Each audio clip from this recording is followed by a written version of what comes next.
Olá pessoal, hoje vamos falar um pouquinho sobre TDAH, que é o transtorno de déficit de atenção e hiperatividade. Acho que muita gente já ouviu falar, ou até erroneamente diz: meu filho é hiperativo, preciso levar ele no médico, dar algum remedinho para ele se acalmar, ficar menos bagunceiro, né? Então, não é bem assim. A gente precisa ver realmente o que é uma coisa e o que é outra. A hiperatividade por si só pouco nos fala, já que é um sintoma inespecífico e pode ocorrer em diversas situações do dia a dia de uma criança e de um adulto normal, sem causar qualquer espécie de problema ao paciente. O TDAH ele é um distúrbio que afeta de 3 a 5% de nossas crianças em idade escolar e normalmente acometa mais meninos, né? Os pacientes eles têm dificuldade para se manter focados em suas atividades e sempre com aquela agitação motora característica desses pacientes eles não param quietos. A síndrome pode ser classificada em 3 tipos: o TDAH com predomínio de sintomas de desatenção, o TDAH com predomínio de sintomas de hiperatividade e impulsividade e o TDAH combinado, o misto.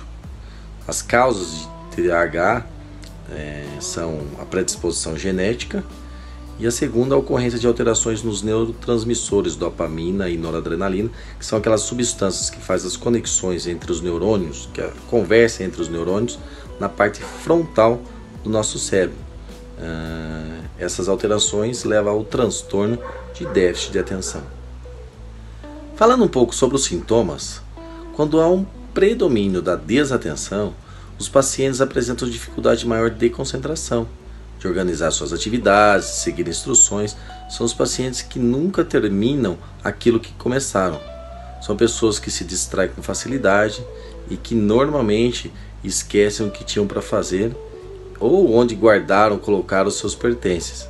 São aqueles pacientes que têm muita dificuldade em prestar atenção naqueles detalhes, nos pequenos detalhes.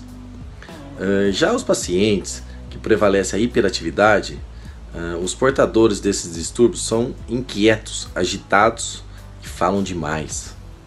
E já quando o que predomina é a impulsividade, os sinais mais marcantes são a impaciência, aquelas pessoas que agem sem pensar, que têm dificuldade para ouvir as perguntas até o fim, que são precipitadas para falar, que se intrometem nos assuntos, nas conversas e nas atividades das outras pessoas. É bom lembrar que na adolescência e na vida adulta esses sintomas de hiperatividade costumam ser menos evidentes, porém as outras dificuldades permanecem inalteradas. Lembrar que o diagnóstico é sempre clínico, os sintomas aparecem normalmente na infância, antes dos 7 anos, e aparecem em pelo menos 2 ambientes diferentes, né? Na casa, na escola, no ambiente de lazer, num período de 6 meses no mínimo. O tratamento basicamente é com psicoterapia e medicamentos. Fiquem com Deus.